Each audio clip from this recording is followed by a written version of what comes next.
When I knew the truth that I am the fake heiress, I somehow endured, but sometimes storms come when you never expect them. 3 months passed. 3 months of watching my family adjust to their new reality. 3 months of feeling like a ghost haunting my own life. The final straw came when I overheard the household staff gossiping. "Did you see how Her Grace looked at Lady Jasmine today? Like she hung the moon." Well, she is the real daughter. Poor Lady Rihanna, or whatever her real name is. Do you think they'll still let her marry the crown prince? Now that everyone knows? They were right. I was an outsider, so... That night, I made my decision. I would leave, disappear. Let them be a real family without the constant reminder of the maid's deception. Let Jasmine have the life that should have been hers all along. I'd saved some money over the years. Birthday gifts, allowances, enough to rent a small room in the capital, maybe find work as a governess. I could teach reading and etiquette. I'd had the best education money could buy, after all. I packed light. 1 bag, a few practical dresses, the sapphire necklace. I'd sell it if I got desperate. A miniature portrait of my parents. No, of the Duke and Duchess. They weren't really my parents, were they? I chose a moonless night. Slipped out through the servants' entrance at midnight. My heart was hammering, but my steps were quiet. I'd explored every inch of this estate as a child. I knew exactly which floorboards creaked. The stables were dark and silent. I'd saddle my horse. Mercury, the gray mare father, the Duke, had given me for my 16th birthday. We'd ride to the capital. I'd send a letter once I was settled. Tell them not to worry, that I was fine, that they should focus on Jasmine. I was reaching for Mercury's bridle when the stable door slammed shut. Lantern light flooded the stable. Duke Andrew Martinez stood in the doorway, still in his nightclothes, but somehow managing to look intimidating. I was shaking from inside that how did father know? But then I watched that sly fox, Crown Prince Theodore Astoria. But why is he with father? Before I could anticipate anything, father spoke. "Going somewhere, Rihanna?" I froze. "Father, don't." His voice was sharp as a blade. "Don't you dare father me, and then try to sneak away in the middle of the night like a thief." "I'm not stealing anything. I'm just... leaving." Without a word? Without a goodbye? He set the lantern down, his hands shaking with what I realized was rage. "Do you have any idea what that would do to your mother? To me? To wake up and find you gone? You have Jasmine now. Your real daughter does. You don't need... I need both of you." The shout echoed through the stables, making the horses whinny nervously. Father never shouted, ever. "Damn it, Rihanna, why won't you believe me? You are my daughter.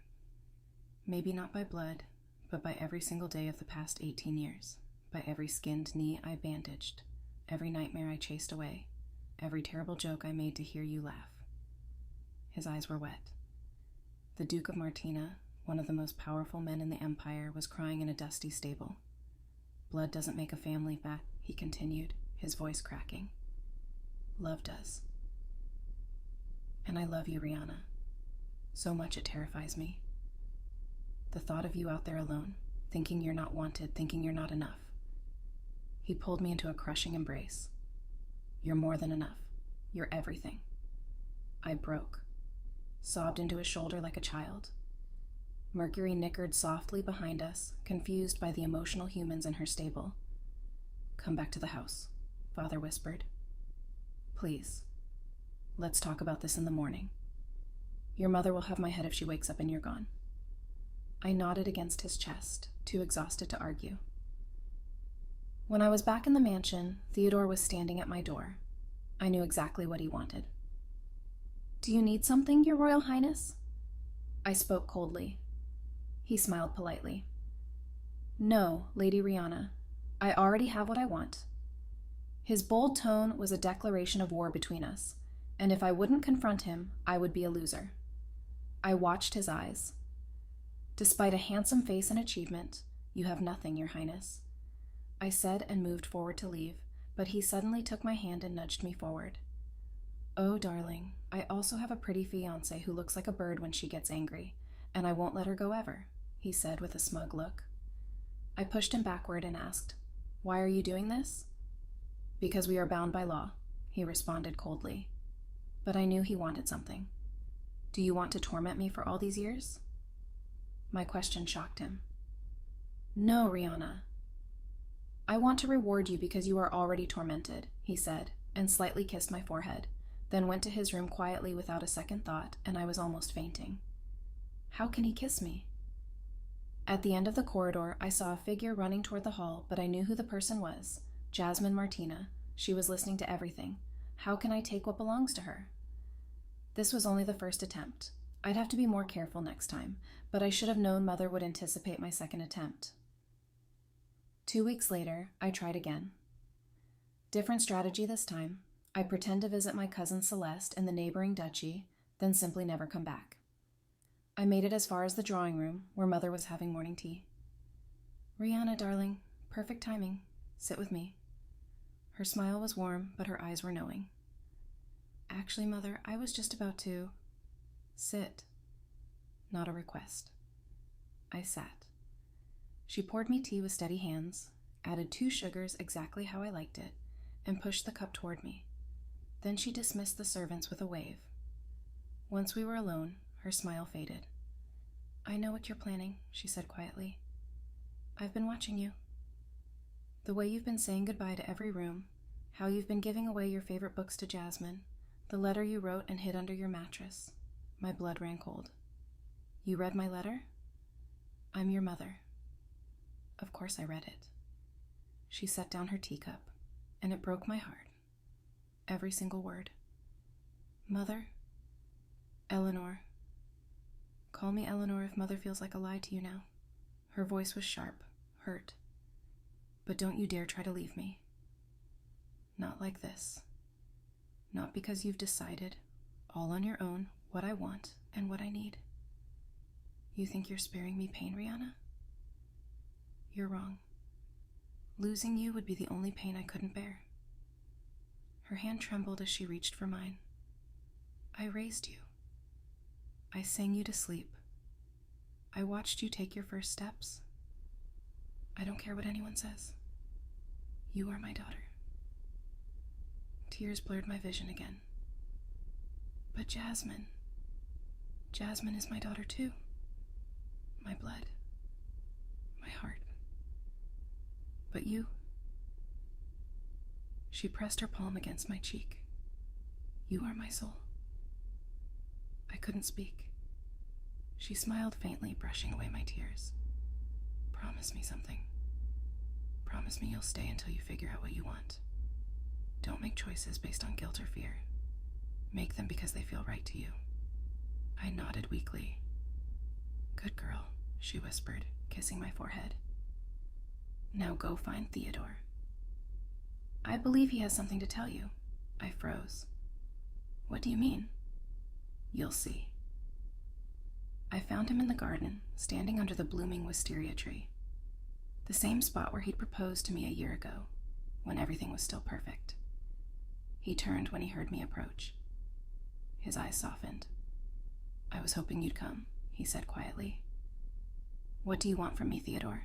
I asked, my voice sharper than I intended. He sighed. I suppose I deserve that. But this isn't about what I want. It's about what you need to know. I frowned. What do you mean? He reached into his coat and pulled out a folded letter. This came from the Royal Archives. It's the truth about what happened 18 years ago. My heart skipped a beat. The nurse who switched the babies didn't act alone, he said. There was an order. A command. Someone wanted you in the Martina household. I blinked. What? Why? He handed me the letter. I opened it with trembling hands and read the first few lines. The world tilted. My real father was a nobleman from the north, an advisor to the crown, who was executed for treason the year I was born. His enemies wanted to erase his entire bloodline. The nurse had been paid to hide me, to give me a new identity. The Martina family had no idea. They were innocent. I was never supposed to know. I whispered. Theodore nodded. But I thought you deserved to. Tears fell freely now. So, my entire life, everything. He stepped closer. Everything you lived, everything you felt, it was all real. Don't let anyone tell you otherwise. Why are you telling me this? Because I know what it's like to live under a crown that doesn't fit. His smile was sad. You and I, we were both born into lies, but we can choose what comes next. He took a deep breath. Rihanna, I don't care who your parents were. I don't care about blood or titles. I care about you. The woman who stood up to me when no one else dared. The one who made me laugh when I forgot how. The one who still calls me an arrogant fool when I deserve it. My heart pounded. He continued softer now. I love you, Rihanna Martina, or whatever name you choose. And I'll keep loving you, even if you walk away right now. For a long moment, all I could do was stare at him. The man who had once been my childhood rival, my fiancé, my tormentor, and maybe my only constant truth. I don't know who I am anymore, I whispered. He smiled. Then let's find out together. The wind stirred the wisteria petals, scattering them like lilac snow. I closed my eyes and let them fall around me. For the first time, I didn't feel like an imposter. I felt like me. Rihanna. Not the Duke's daughter. Not the fake heiress. Garrus? Just Rihanna.